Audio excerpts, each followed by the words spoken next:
Star, actor, entrepreneur and investor, Deepika Padukone has launched 82 East, a self-care brand where she brings all her experiences in a rare mix of spirit merged with science. With high-performance luxurious ingredients, 82 East has launched 2 skincare products to kick off its journey. To talk to us about 82 East and lots more, joining me now is Deepika Padukone and her co-founder Jigar Shah. Deepika and Jigar, welcome to Startup Street. Deepika, let me start with you. You and Jigar have been working on the brand for the past 2 years now. You've launched it last month. How has the whole experience for you has been, starting up? And also talk to us about the unique name and your startup journey. Yes, I think the journey has been extremely exciting because we decided to also do it ground up.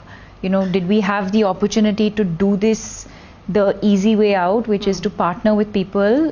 Yes, the answer is yes. And I think we had several such opportunities. But I think the joy of doing things yourselves, even if it means a lot more hard work, a lot more mistakes, at the end of the day, I think that kind of building something ground up, yes. I think that feeling is second to none. So I think we definitely decided to kind of do this on our own. And what happens along the way is obviously a lot of learning, a lot of excitement, a lot of tears.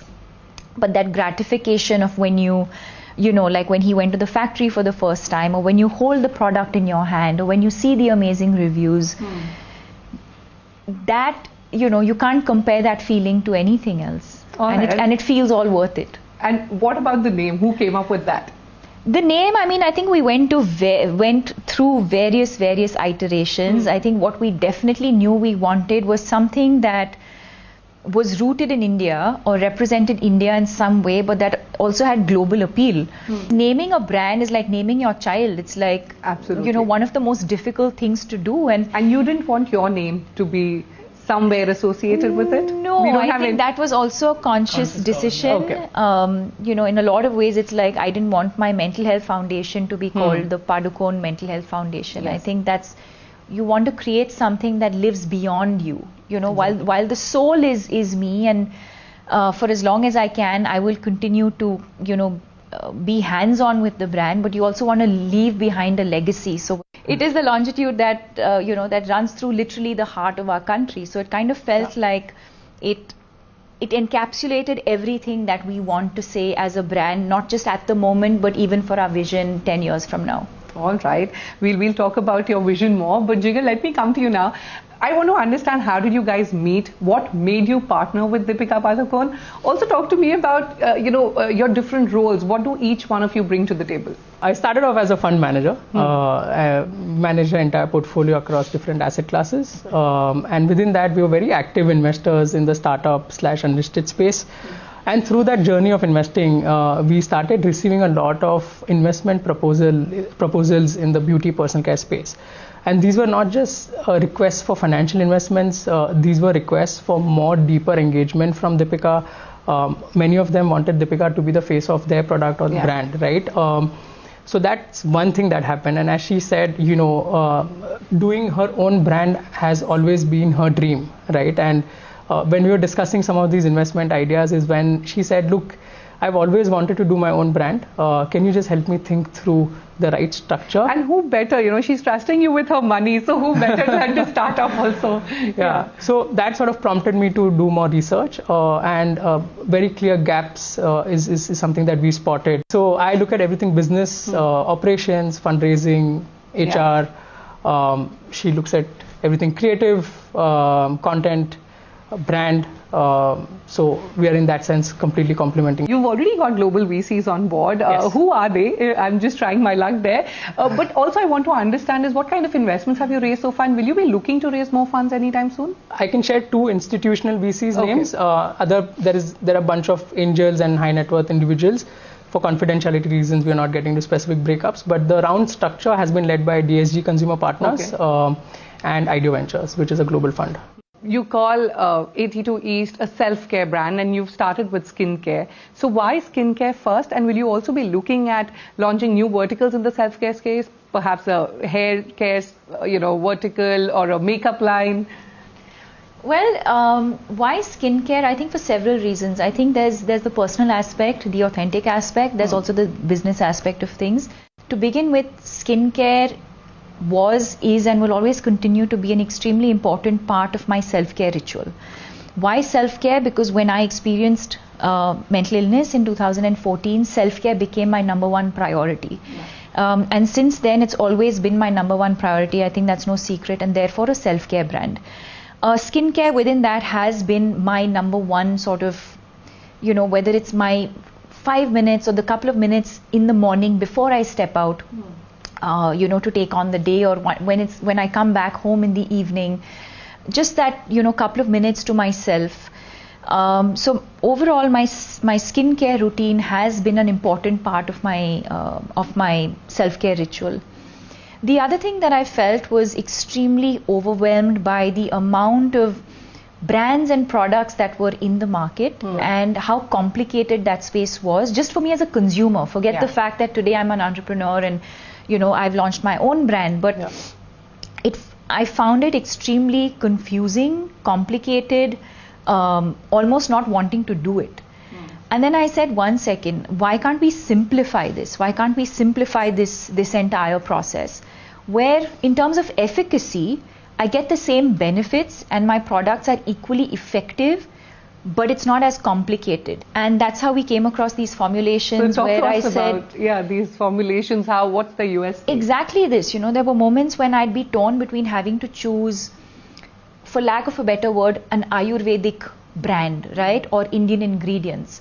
And then there were moments when, you choose your sort of global brands or scientific ingredients. And it was always either this or that. And I said, 1 second, is there a way to combine all of this where I get the benefits of all of it, but it also simplifies the process for me? Skincare doesn't need to be so complex, right? You can achieve a large part of the results by sticking to fundamentals and doing your fundamentals correctly. Okay. And which is exactly why we've started with the 2 most fundamental products, moisturizer, which focuses on hydration, and a sunscreen, which focuses on protection. But Jigar, I also noticed, I believe the ingredients are not mentioned on the packaging. Is there any specific reason why? No, I'm glad you asked this question. We firstly, as a brand, we believe in a lot of authenticity and transparency. So if you go to our website, there is a detailed list of ingredients clearly mentioned with explanation about each ingredient, right? So we've been very transparent. We're one of, at least through our research, we're one of the few brands who do it in that detail. As far as the question on packaging is concerned, there is a little bit of a compliance angle to it. So there are certain sizes and grammage under which you are not required to, and because of the constraint on the packaging size, is no way to fit like 40 ingredients to print that, right? So that's a little bit of a practical challenge. If we had a little bit of that choice and freedom, we would have been wanting to print it more than anything else. All right, Deepika, we've got 2 products. How many more are in the pipeline? How soon? And also, like I said again, any other verticals that perhaps we'll hear of, 82 East venturing into? I mean, I'm sure Jigar will, sort of highlight the drop strategy that we're going with, but. And therefore, we had 2 products that we launched on the 15th of November. We have a new product launching tomorrow. Oh, wonderful. I didn't want to say tomorrow because I don't know when this interview is airing, but yes. This is airing today. Today, yes. Evening. So we have a new product that's launching tomorrow. We'll share the details with you soon. And yes, so, over the next couple of months, you'll have, the entire range. And then, of course, we'll keep adding on to that and explore other categories as well. I know it's early, it's been a month, but what I want to understand is what's been the response so far as the product goes. Also, where are you currently available in? Where can one buy from these products? We met our first month target in about 5.5 days. And if all goes well, then I think we are on course to achieving 100 CR ARR in the next 6 to 8 months. And also I want to understand who's the product targeted to, who's your target audience, and how have you priced the product? I understand it is premium.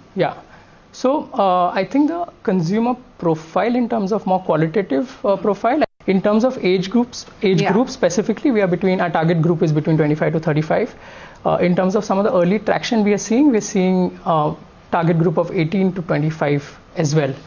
which is a significant contributor to the purchase and to the customer list. And what about your pricing strategy? So I think in any pricing conversation, what's very important to understand is the benchmark. So if you compare us with a 500 rupee product, of course we are expensive. But if you compare us with other high quality international standard products, we are way cheaper. We are less than median. In fact, we are in the first or the second quartile if you were to stack them in an ascending order, right? And most importantly, I think what she said at the start, right? We wanted to be very authentic in everything that we want to do. And product is actually literally the first thing where we implement that, right? Yeah. And so the mandate really was that to build a product that Deepika Padukone uses. Yeah, and absolutely. And effectively that meant a very, very high quality product. She's been involved in each and every product trial at a formulation stage, right? That's when it's not even clinically or dermatologically tested. Yeah. That happens at a later point before we roll out in the market, right? So we were very clear that it has to be no compromise on the quality of ingredients. And unfortunately, some of the ingredients, add to the cost base, and which is why we had to stay in the premium zone in terms of pricing. Also, if you could talk to me about your revenue model, at the end of the day, everybody wants to be profitable. What is your revenue strategy? Is it only just through the sales of products, or if you could talk to us about the partnerships that you've built so far? So partnerships, some exciting conversation definitely, in the initial stages. So it's too early for us to comment on. So as of now, it's through the product that we launched. And it's currently only available on the website? Currently only available on our own D2C online website. All right. On that note, it's time for us to slip into a short break, but don't go anywhere. We're in conversation with the all-rounder Deepika Padukone and Jigar Shah, who's spearheading her venture 82 East. Stay tuned.